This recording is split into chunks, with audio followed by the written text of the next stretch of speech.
Good morning. I'm Ellen Horstman with Camden, Arkansas First United Methodist Church. In Sunday school, we've been looking at a book by Bishop Michael Curry called Love is the Way, Holding on to Hope in Troubling Times. Now, every chapter in this book, Bishop Curry looks at one of the many questions that he has been asked about love, about agape love, unselfish love, Christ-like love. His question this week is one that he's heard many times, he said, and here it is. I am told to love my neighbor, but who is my neighbor? Well, if you're like me and you hear that question, you think, wait, I've heard that question before, because it is a question that was addressed specifically to Jesus in Luke's chapter 10. It will be a story you are familiar with, but as I read Luke chapter 10, please listen to this parable again with fresh ears. So, a legal expert stood up to test Jesus, and he said, Teacher, what must I do to gain eternal life? Well, Jesus answered him, What is written in the law? How do you interpret it? The lawyer responded, You must love the Lord your God with all your heart, with all your being, and with all your strength, and with all your mind. And you must love your neighbor as yourself. And Jesus said to him, Well, you have answered it correctly. Do this, and you will live. But the legal expert wanted to prove that he was right. So he said to Jesus, And who is my neighbor? Jesus replied, A man went down from Jerusalem to Jericho. He encountered thieves who stripped him naked, who beat him, and who left him near death. Now it just so happened that a priest was also going down that same road, and when he saw the injured man, he crossed over to the other side of the road and went on his way.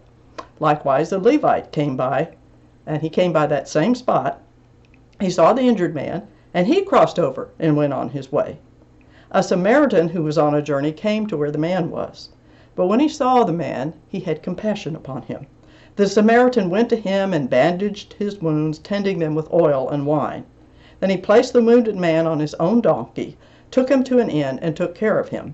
The next day he took 2 full days' worth of wages and gave them to the innkeeper. He said, Take care of him, and when I return, I will pay you back for any additional cost. Then Jesus looked at the lawyer and said, What do you think? Which one of these 3 was a neighbor to the man who encountered thieves? The legal expert said, The one who demonstrated mercy towards him.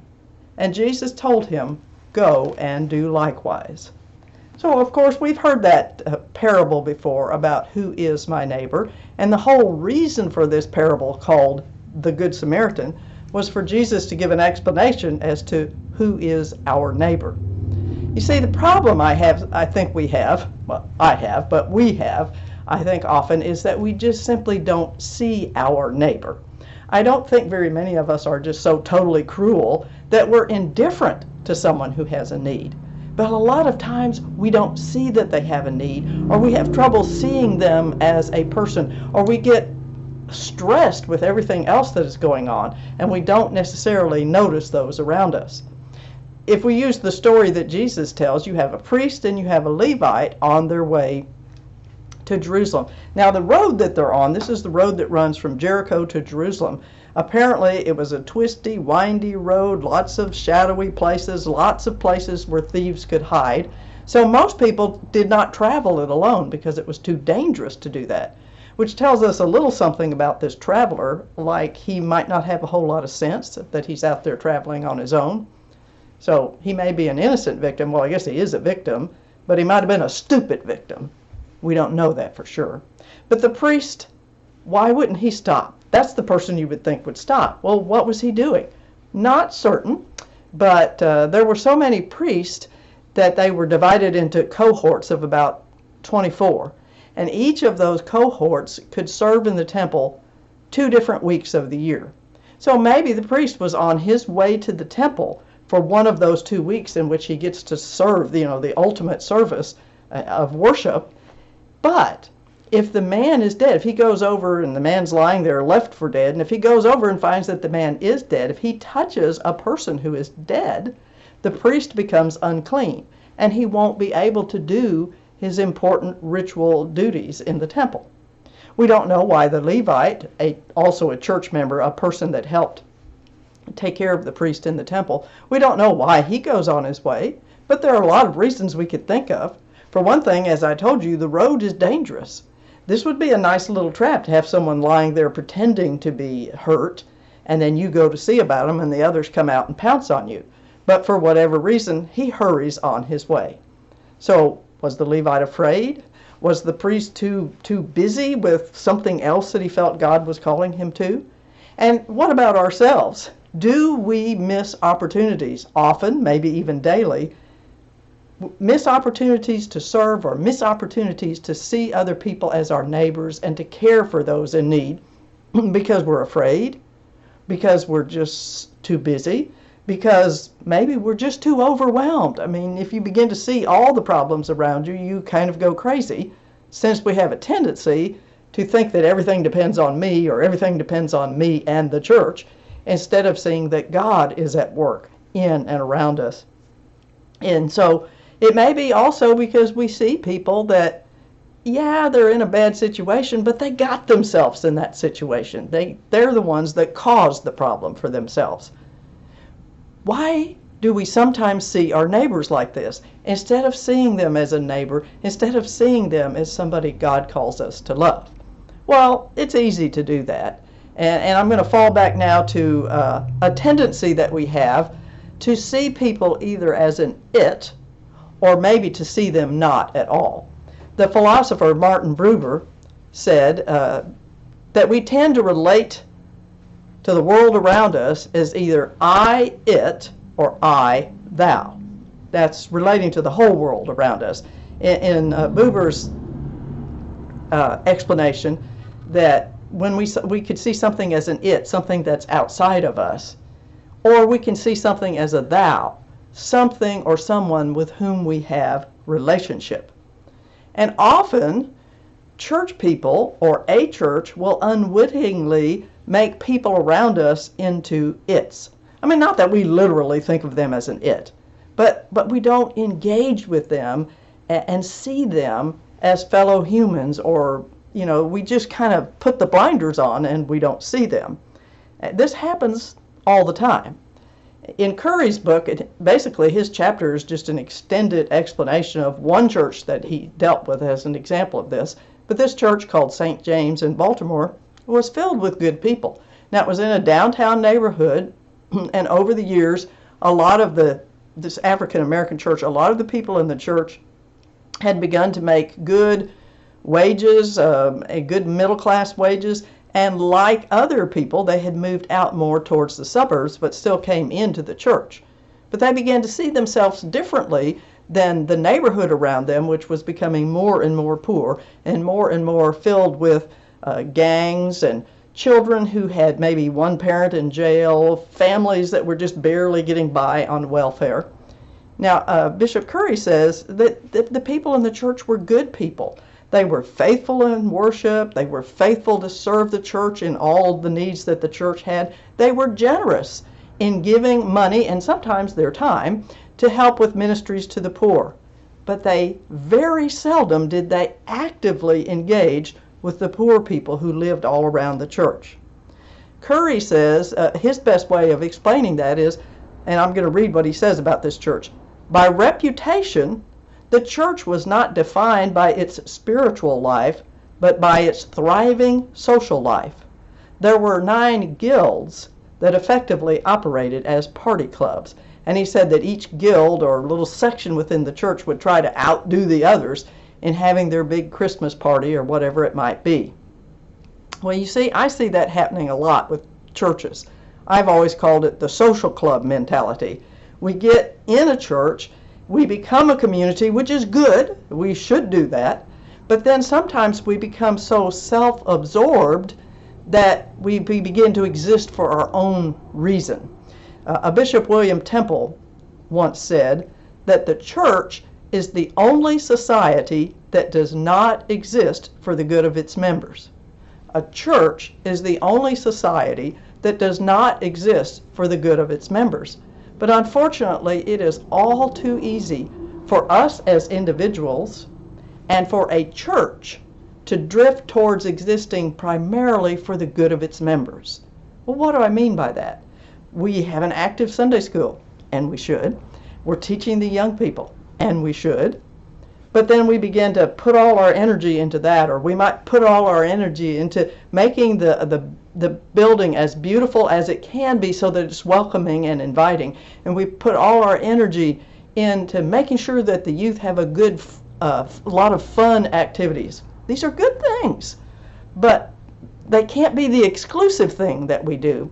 We become a social club where we're more interested in taking care of each other within the church than we are in reaching out. It's easy to fall into that trap. And it's harder to begin to embrace and to love our neighbors. But to do that, and I'm not talking about embracing and loving the people within our congregation, that's easy. We become like a family.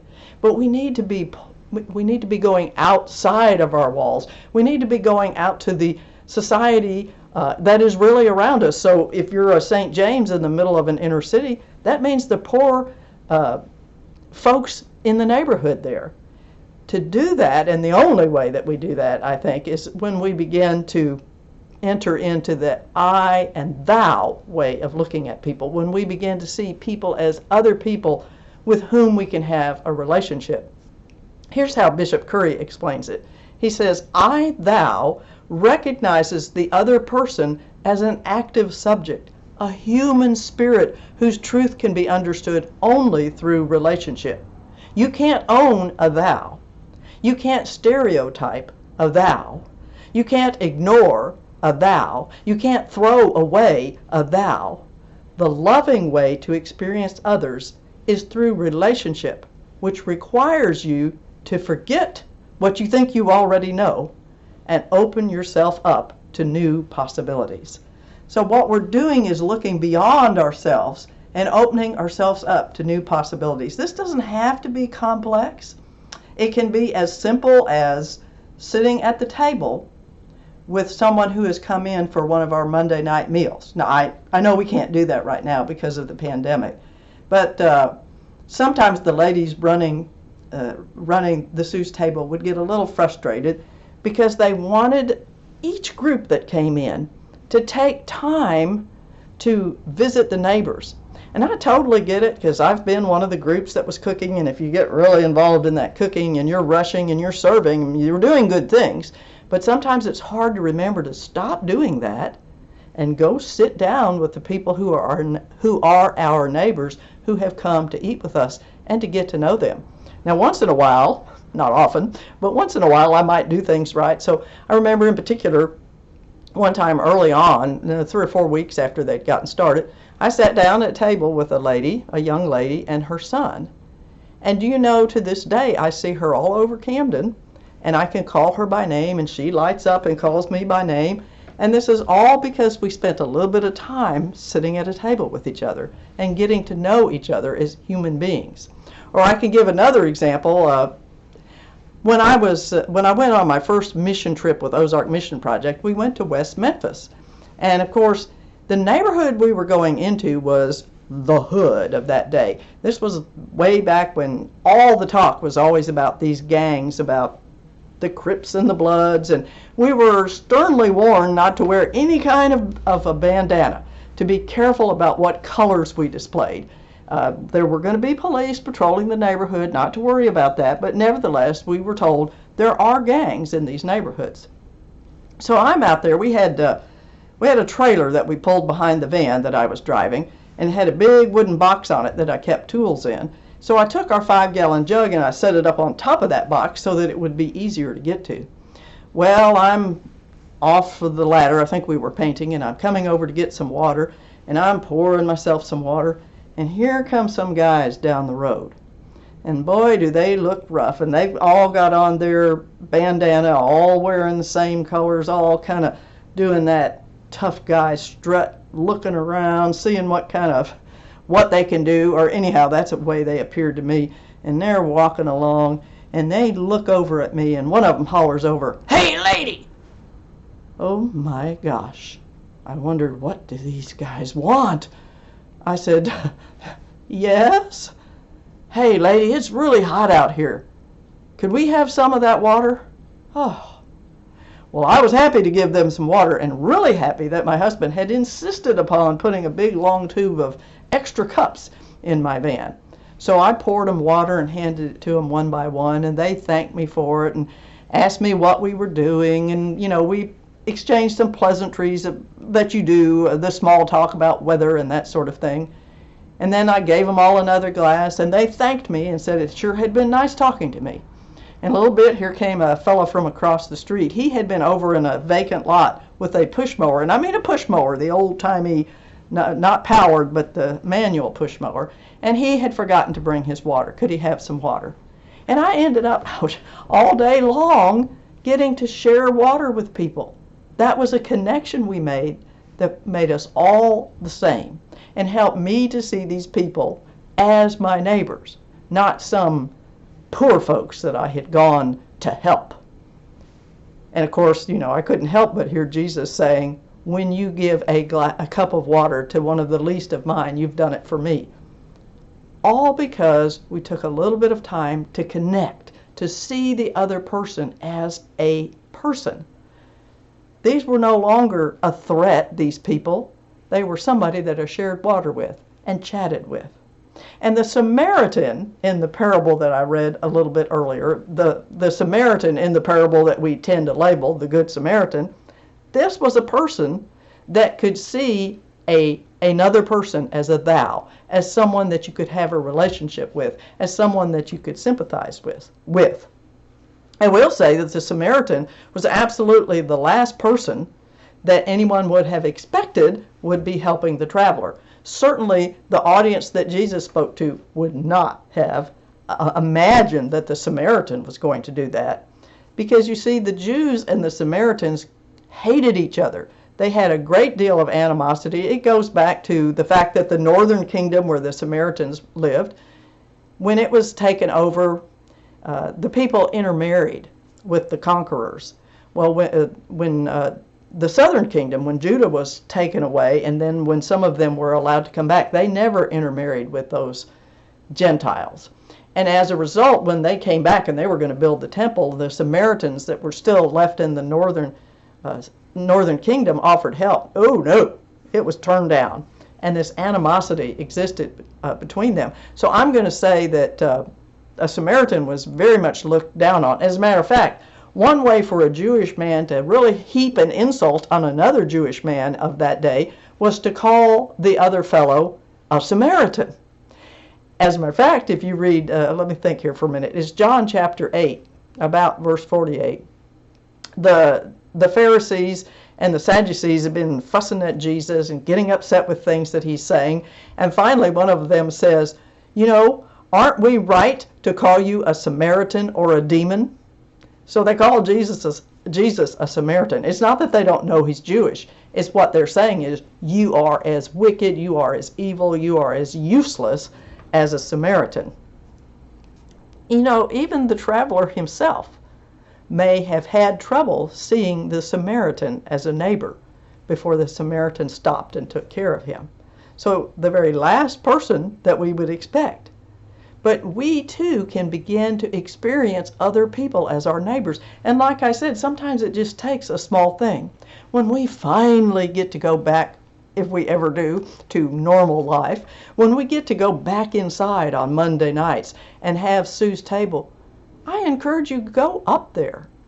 You don't have to be the person that's serving. It doesn't have to be your class that is serving. Just go up there and pick a table full of people that you don't know and sit down and just start making small talk with them and see how you connect as human beings. Some of the members of St. James, I'm going to go back to the example that Bishop Curry used, a few of the members began to be bothered by the fact that their church was now existing of mostly people driving in from the suburbs, and that they weren't doing enough to help the people in the neighborhood around them. They were seeing all these children who had maybe one parent in jail, they may have been pressured by gangs, their family was just barely getting by on food stamps or welfare. So one of the ladies decided all on her own to start a breakfast feeding program, got a handful more to help, and they started this breakfast feeding program and then started carrying the kids on into church with them. Well, as Bishop Curry says, these were good people. But some members were not so pleased to have these hooligans in church with them because they were having trouble seeing these poor kids as their neighbors. But others just persisted in the ministry. They didn't pay any attention to the criticism. They didn't let it discourage them. They just kept doing what they felt God had called them to do. One of them started a Sunday school, and pretty soon they had a whole bunch of kids in Sunday school, and they started bringing them to church. One of them decided to just start reading to some of the kids in the neighborhood. And pretty soon, well, I don't know about pretty soon, but over time, that developed into an active tutoring and mentoring program. And little by little, the people in that church became one with the neighbors who were all around them and began to integrate them into the life of the church, not as just other people out there that they helped, but as beloved members of the church. Even the guilds that had been so competitive about who could put on the best party decided that they would take their parties and their activities and use them as fundraisers to get money for the ministries that were going on. Bishop Curry says, "It's really easy to give some time and some money, but it is far more difficult and rewarding to maintain a humble and dedicated relationship with God and with others, especially with others who are not like you." But that kind of relationship, the I-thou relationship, is how we create a new dynamic where there are no saviors, but only people working together for a better future. Who is my neighbor? The answer obviously is anyone and everyone. Anyone that God puts in your path. I will say that if we will take the time to look around, if we will take the time in prayer to be directed, we will see that God is at work. God uses people, unexpected people, and we can join God in that work. The Samaritan would not have been the person that all of the audience of Jesus would expect to have been the neighbor, but he was the neighbor. And if you or I had been happening along, we could see where God was at work and maybe join that Samaritan and help that man. My friends, who is your neighbor? I invite you to look around at the people around you and begin to take the time to know people as real people, to see them as children of God, and to pray that God would give you the wisdom and the strength to reach out in love for all of those who belong to Him. May you have a good and glorious week, my dear friends. Amen and bye-bye.